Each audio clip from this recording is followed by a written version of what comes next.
د پاکستان طالب په نامه یک تلویزیون د 12 بجو خبري ټولګې ته ښه راغلاست. نن دوشنبه د لړم یا اقرب 19 چې د نومبر میاشتې 10 نیټې سره برابره ده. په پیل کې د مهمو خبرونو سرټکي چې د ټي ټي پی ګروپونه د افغانستان ته واړول شي.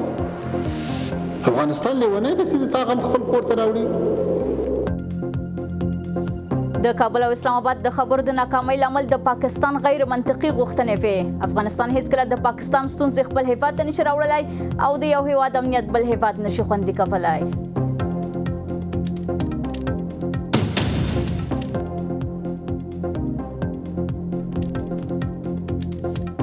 د افغانستان قونسلګري په بن ښار کې خپل فعالیتونه بیرته پیلوي. د بهرنیو چارو وزارت اعلان کړی چې د جرمني په بن ښار کې به د افغانستان د عمومي قونسلګرۍ فعالیتونه نن له ځنډ وروسته بیرته پیل شي.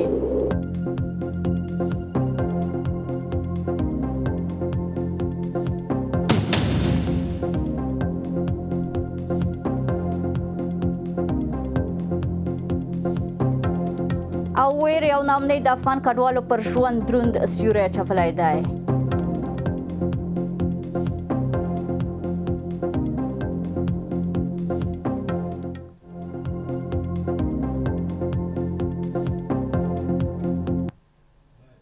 اوس هم بشپړ خبرونه. د افغانستان د بهرنیو چارو وزیر امیر خان متقي ویلي چې د کابل او اسلام آباد ترمنځ د وروستیو خبرو د نه پرمختګ اصلي لامل د پاکستاني پلاوي غیر معقولې غوښتنې وې. نوموړي ټینګار کړی چې افغانستان هېڅکله د پاکستان ستونزې خپل هېواد ته نشي راوړلی او د یو هېواد امنیت بل هېواد نشي خوندي کولی. متقي زیاته کړه چې پاکستان که څه هم اټومي ځواک بولي خو خپله ځواکمني د افغان کډوالو د ځورولو او د پیازو او رومیانو په سوداګرۍ کې کاروي.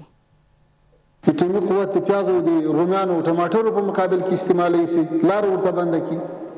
د افغانستان د اسلامي امارت د بهرنیو چارو وزیر امیر خان متقي ټینګار کړی چې د کابل او اسلام آباد ترمنځ د خبرو د ناکامۍ اصلي لامل د پاکستاني پلاوي غیر معقولې غوښتنې وې. د بهرنیو چارو وزیر ویلي چې افغانستان هېڅکله د پاکستان ستونزې خپل هېواد ته نشي راوړلی. هغه همدارنګه وویل د یو هېواد امنیت بل هېواد نشي خوندي کولی او دا غوښتنه منطقي نه ده. د نه پرمختګ تر ټولو لوی لامل دا و چې د پاکستان استازو په مذاکراتو کې ځینې هغه وړاندیزونه غوښتنې لرلې چې هغه د عمل وړ نه وي، هغه معقولې نه وي. د مثال په ډول د دوی غوښتنه دا وه چې موږ ته دا تضمین راکړي چې پاکستان کې به بیا امنیتي پیښه نه کېږي. نو آیا موږ د پاکستان د امنیت ذمهوار یو؟ امیر خان متقي وایي چې پاکستان که څه هم ځان اټومي ځواک بولي خو خپله ځواکمنۍ د افغان کډوالو د ځورولو او د پیازو او رومیانو په سوداګرۍ کې کاروي. یا افسوس وړ خبره ده یو هېواد، یو حکومت، یو پوځ چې ځان ته اټومي قوت وایي، ځان ته یو پرمختللی پوځ وایي او بیا دغه قوت چې استعمالي په چا استعمالي؟ په مهاجرونو باندې استعمال کړي، له کورو یې راباسي، ماشومان یخ ته اچي، بندیخانې پرې ډکوي، په مسافرو، په مریضانو، په تجارانو لارې بندوي. اټومي قوت د پیازو د رومیانو او ټماټرو په مقابل کې استعمالی شي، لار ورته بنده کړي. د افغانستان د بهرنیو چارو وزیر وایي د هېواد خاوره به د هېڅ ګاونډي یا بل هېواد پر ضد ونه کارول شي. سرچینه زیاتوي چې پاکستان کې هم د علماو او د حکومت یوې برخې د سولې او تفاهم ملاتړ کړی دی. تاسو یو لوی نظامي پوځ لرئ، استخبارات لرئ، امکانات لرئ او په ټول خط باندې دي امنیتي کیمرې هم لګولې دي. نو چې هم له کیمرو در تیریږي، هم له سیمې خارداره در تیریږي او هم د له پوستو تیریږي، هم د له چک پوینټو تیریږي او بیا ذمهوار افغانستان وي. دا ګوره ډېره له حقیقت نه لرې ادعا ده. بیا چې ته دا دعوه لرې چې له افغانستانه ماته د ټي ټي پي ځواکونه رااوړي او د تا ساحې ته داخل شو، نو له دوه حالتو به خالي نه وي. که د تا په ساحه کې وي نو ولې کنټرول یې نه؟ او که بیرته افغانستان ته راوړي او بیا د راوړي نو خو زه هم دعوه در باندې لرم، ولې را پرېږدي د ما خاورې ته؟ په همدې حال کې ښاغلي متقي ویلي چې پاکستان په خپله له ګڼو داخلي ستونزو سره مخ دی او باید د خپلو مشکلاتو د حل لپاره د نورو هیوادونو پر ضد پالیسۍ دې نه عملي کوي. اوس که ته دا وایې د یو دلیل دا وایي چې کله په افغانستان کې اسلامي امارت حاکم شوی نو پاکستان کې حملې ډېرې شوي دي. نو تاسې نن د ټي ټي پي د حملو ډېرېدل نسبت افغانستان ته کوې نو تا خو بیا دوه ورې له هند سره هم جنګ وکړو هغه هم په افغانستان توانې. تا خو له ایران سره هم جنګ وکړو هغه هم بمبار در باندې وکړو تا هم بمبار پرې وکړو هغه هم په افغانستان توانې. تا خو عمران خان غوندې قوي شخصیت او د هغه تنظیم هم ټول په بندیخانو کې واچاو مخالفت یې ورسره راغی هغه هم په افغانستان توانې. ته خو نن له تحریک لبیک سره هم په جنګ اخته یې ته خو نن له بلو ټولو سره اخته یې دا به ټول په افغانستان توانې. دا په داسې حال کې چې د پاکستان د بهرنیو چارو وزارت وایي اسلام آباد له افغانستان سره د اختلافاتو د حل لپاره د خبرو اترو د دوام پلوي کوي خو ټینګار کوي چې کابل باید د هغو اندېښنو ځواب ورکړي چې د افغانستان له خاورې د ترهګرو ډلو د فعالیتونو په اړه شته. د بهرنیو چارو وزارت اعلان کړی چې د جرمني په بن ښار کې به د افغانستان د عمومي قونسلګرۍ فعالیتونه نن له ځنډ وروسته بیرته پیل شي. د دې وزارت په خبرپاڼه کې ویل شوي چې افغان هیوادوال او نور مراجعین کولی شي د قونسلګرۍ د خدماتو لپاره په آنلاین بڼه نوبت واخلي او خپلو اړوندو چارو ته مراجعه وکړي. بهرنیو چارو وزارت زیاته کړې چې په نږدې راتلونکي کې به د بن قونسلګرۍ د پاسپورت د چاپ چارې هم پیل کړي څو افغان وګړي وکولی شي خپل اسناد په جرمني کې ترلاسه کړي. د یادې قونسلګرۍ فعالیتونه شاوخوا یوه میاشت وړاندې هغه مهال ودرېدل چې د پخواني ادارې یو شمېر ډیپلوماټانو په ډلیز ډول استعفا وکړه. له هغې وروسته جرمني حکومت د بن او برلین په قونسلګریو کې د اسلامي امارت د کارکوونکو د باورلیکونه ومنل.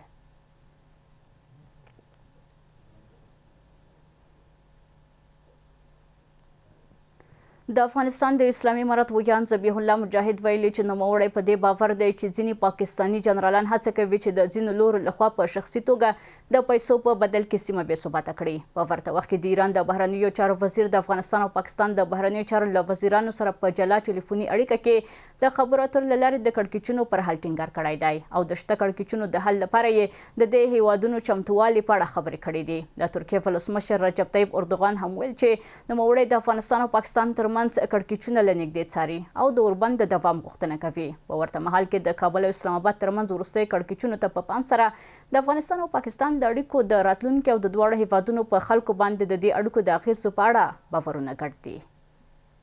دلیل پول هم گفته که برایشان پرداخته شده به گونه شخصی و ملت‌های منطقه را به یک بدبختی مواجه بسازند. د افغانستان او پاکستان ترمنځ د خبرو اترو له ناکامۍ وروسته اسلامي امارت اوس د دواړو هیوادونو ترمنځ د خبرو اترو د ناکامۍ پرته د پاکستان پر پوځي چارواکو اچوي. د اسلامي امارت ویان ذبیح الله مجاهد له یوې خصوصي رسنۍ سره په مرکه کې ویل چې نوموړی باور لري چې ځینې پاکستاني جنرالان هڅه کوي چې په سیمه کې بې ثباتي رامنځته کړي او په بدل کې ځینو ګوندونو لخوا دوی ته په شخصي توګه پیسې ورکول کیږي.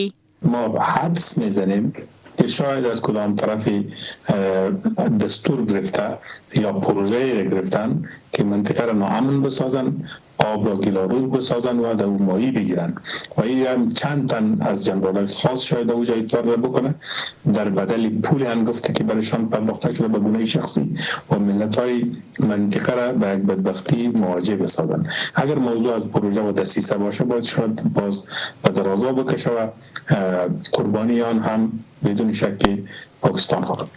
په ورته وخت کې د ایران د بهرنیو چارو وزیر سید عباس عراقچی د افغانستان او پاکستان د بهرنیو چارو له وزیرانو سره په جلا جلا ټلیفوني خبرو کې د خبرو اترو له لارې د کړکېچونو پر حل ټینګار کړی او د شته کړکېچونو د حل لپاره د ایران چمتووالي په اړه خبرې کړې دي. د افغانستان د بهرنیو چارو وزارت د مطبوعاتي اعلامیې له مخې امیر خان متقي له ښاغلي عراقچي سره په خبرو کې پاکستاني لوري د مذاکراتو په لړ کې په بې کیفیته تورن کړی او ویل چې اسلامي امارت ډیپلوماسۍ ته لومړیتوب ورکړی دی.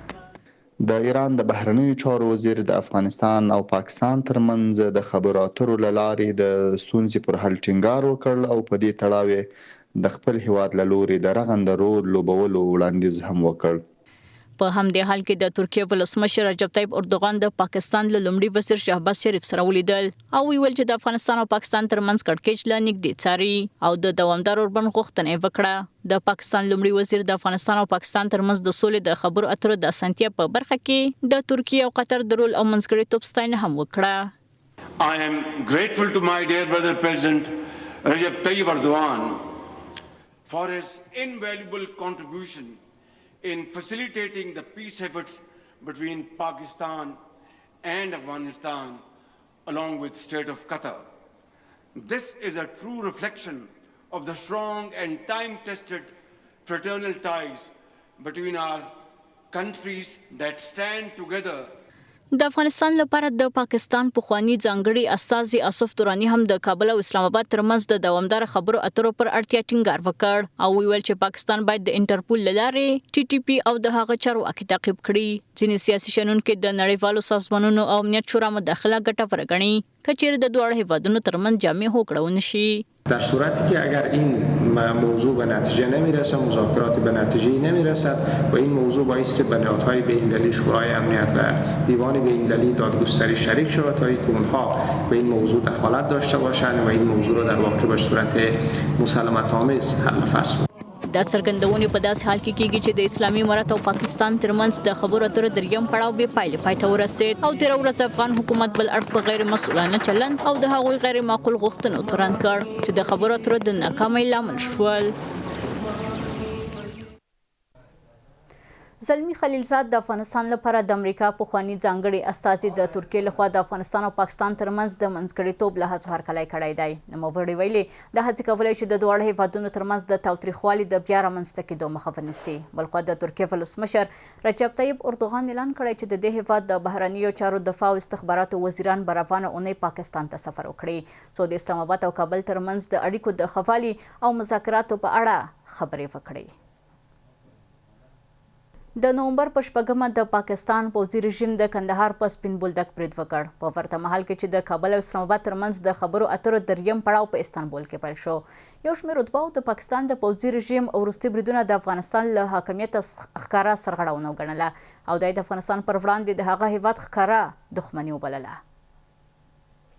د افغانستان او پاکستان ترمنځ دریم پړاو او خبرې هغه پایله ونه لرله چې تمه یې کېده. پاکستان د ترکیې په کوربتوب د دریم پړاو خبرو له پیل وړاندې د اوربند له ماتولو سره د کندهار ولایت پر سیمو د هاوان ګولۍ وویشتې چې له امله یې 15 ملکي وګړي شهیدان او 6 تنه نور ټپیان شوي دي. د پاکستان دا وروستی برید د افغانستان د خلکو غوسه راپارولې ده. هغوی د اسلامي امارت له دریځ او غبرګون څخه د مننې ترڅنګ پاکستان ته په خطاب کې ویلي چې هغه هېواد هېڅکله د افغانستان د جګړې توان نه لري. دوی له نړیوالې ټولنې غوښتنه کړې چې د پاکستان پوځي رژیم د خپلو کړنو له امله تر پوښتنې لاندې راولي. واکنش ما در برابر کشور پاکستان هم است که ما در برابر حرکت‌های پاکستان در برابر افغانستان و همچنان واکنش ما در برابر کسایی که همچون کشورهایی را در برابر افغانستان آماده میکنند ما ایستاد هستیم الحمدلله. جوابی از او را فقط حکومت امارت اسلامی افغانستان مثل حرکت خودشون جواب میدهند. برادر بزرگوار، ما واکنش ما اینمی است که از اول تا آخر پاکستان دشمن ما توست. همیشه خون ما هموطن ما تو را ریختانده به مثل که بیادر جان آل 5 تن ما را شهید ساخته. این همه طور سیاست مرد خرد کلان در خود پاکستان بیادر مردم زیر فشار است و دولت ما هم بیادر خیر ببینه تا جایی که زورش میکشه اون بیادر جان قدیش میجنگه. برادر قن ما قدی از پاکستان هیچ وقت دوست شدنی نیستیم، نه دوست ما است نه دوست ما او را انتخاب میکنیم. کارپوهان وايي افغانستان د 40 کلونو جګړې تجربه لري او که پاکستان د جګړې اعلان وکړي د افغانستان خلک چمتو دي چې له خپل هیواد څخه دفاع وکړي.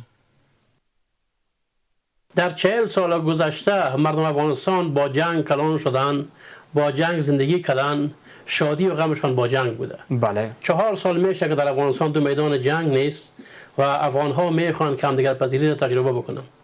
اگر حال باز پنجابستانی ها میخوان که اردوگوشایی های پدر معنویشان و پدر کونهشان MI6 انگلستان و پدر نوشان CIA امریکا را به افغانستان متحمل بساز جنگش را بفرمایند. سیاسي شنونکي وایي سره له دې چې د دواړو هیوادونو مذاکرات بې پایله پای ته رسېدلي لا هم روښانه نه ده چې د کابل او اسلام آباد د اړیکو راتلونکی به څه ډول وي. هغه زیاتوي د دواړو هیوادونو اړیکې به د افغانستان د خلکو پر ژوند او ثبات مستقیمه اغیزه ولري. له تاسو خپل ټولو همکارانو نه په مننې سره زموږ د 12 بجو خبري ټولګه پر همدې ځای پای ته رسیږي. تر بیا ښه وخت ولرئ.